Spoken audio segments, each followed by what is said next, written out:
माननीय मुख्यमंत्री महोदय श्री नायब सिंह सैनी जी हमारे बीच में पहुंचे हैं। बस कुछ ही क्षणों में वो मंच पर आप सब लोगों के बीच में होंगे।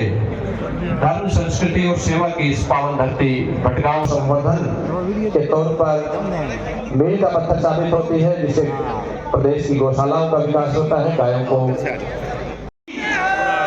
हरियाणा के नॉन स्टॉप मुख्यमंत्री जो दिन रात हरियाणा की 3.25 करोड़ जनता की सेवा में लगे रहते हैं, आज हमारे मध्य एक हल्के से इन्विटेशन पर, एक निमंत्रण पर हमारे बीच पहुंचे हैं। मैं हरियाणा के यशस्वी मुख्यमंत्री जी का यहां पहुंचने पर हृदय से स्वागत करता हूं, अभिनंदन करता हूं। और माननीय मुख्यमंत्री जी जो किसी भी सबका साथ, सबके विकास के वो जीते हैं।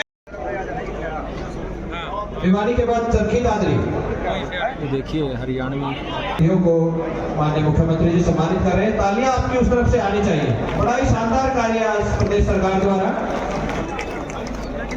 गौवंश के संवर्धन के लिए। उसके बाद भिवानी डिस्ट्रिक्ट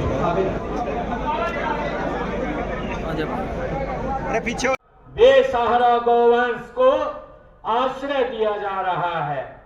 साथियों, प्रदेश में बेसहारा गौवंश के पुनर्वास के लिए हमने 25-26 में 51 गौशालाओं को शेड बनाने के लिए 10 लाख प्रति गौशाला अनुदान देने का प्रावधान भी किया था।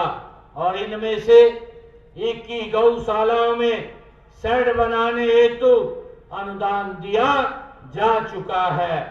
साथियों, गौ माता को पहले जैसा सम्मान दिलाने के लिए हमें देसी नस्ल की गायों के संरक्षण और संवर्धन के लिए कारगर कदम उठाने की आज हमें आवश्यकता है।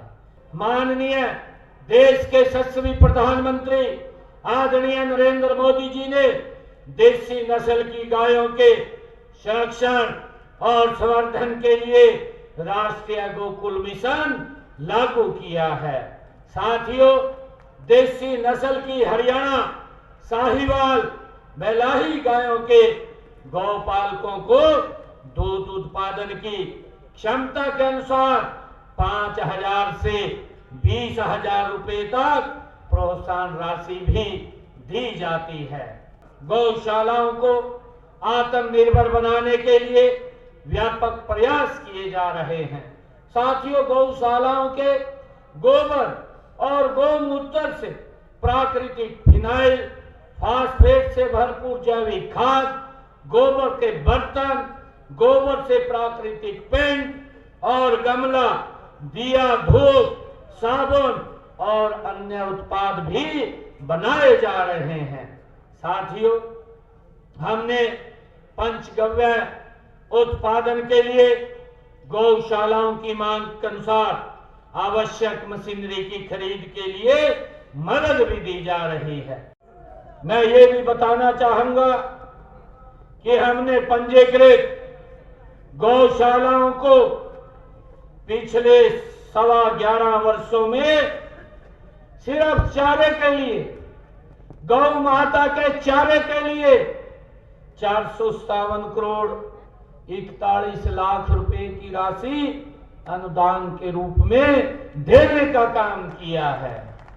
साथियों, आज की राशि मिलाकर के अगर हम बात करें तो 525 करोड़ 75 लाख रुपए का ये अनुदान राशि दी जा चुकी है। क्या कहेंगे?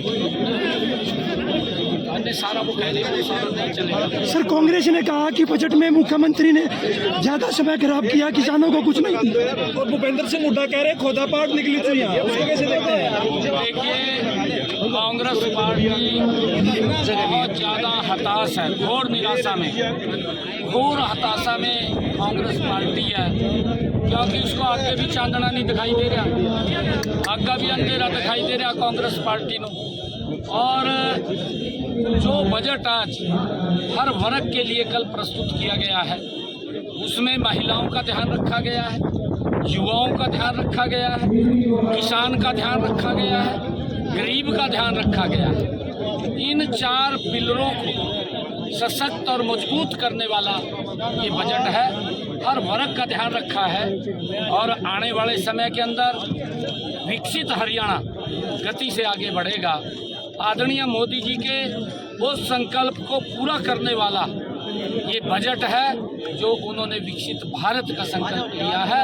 उस संकल्प को मजबूती से हरियाणा सशक्त करने का काम करे। सर, विपक्ष के आरोपों को कैसे देखते हो सर? विदेशों में भारतीय फंसे हुए हैं, जहाँ पर युद्ध चल रहा है, हरियाणा वासी है वो फंसे हुए हैं, उनको कैसे निकालने का वहाँ से केंद्र सरकार से आपकी कोई बातचीत है इस मामले को लेकर? नहीं, हम पूरी नज़र लगाए हुए हैं, हमारे अधिकारी इसके ऊपर नज़र लगाए हुए हैं, केंद्र के टच में भी हैं और जहाँ जहाँ भी कोई ऐसी सूचना आती है, जितने प्रयास हैं उस प्रयास को पूरा करना। सर, अरविंद केजरीवाल बोल रहे हैं की गई है वेडिंग सिटी, लेकिन प्रदेश से पहले भाजपा द्वारा जो है कि रानू को शादी के लिए भी आश्वासन दिया गया था, अब वेडिंग सिटी की बात की गई। देखिए, प्रधानमंत्री आदरणीय नरेंद्र मोदी जी ने पिछले दिनों एक वाक्य कहा था। उन्होंने कहा था कि हमारे भारत के लोग विदेशों में बड़ी संख्या में शादियां विदेशों में जाकर के करते हैं। वो डेस्टिनेशन यहाँ खड़े होने चाहिए जो उन सुविधाओं से सुसज्जित हों ताकि हमारे भारत के लोग बाहर ना जाएं, उनको यहीं पर वो सुविधाएं मिले।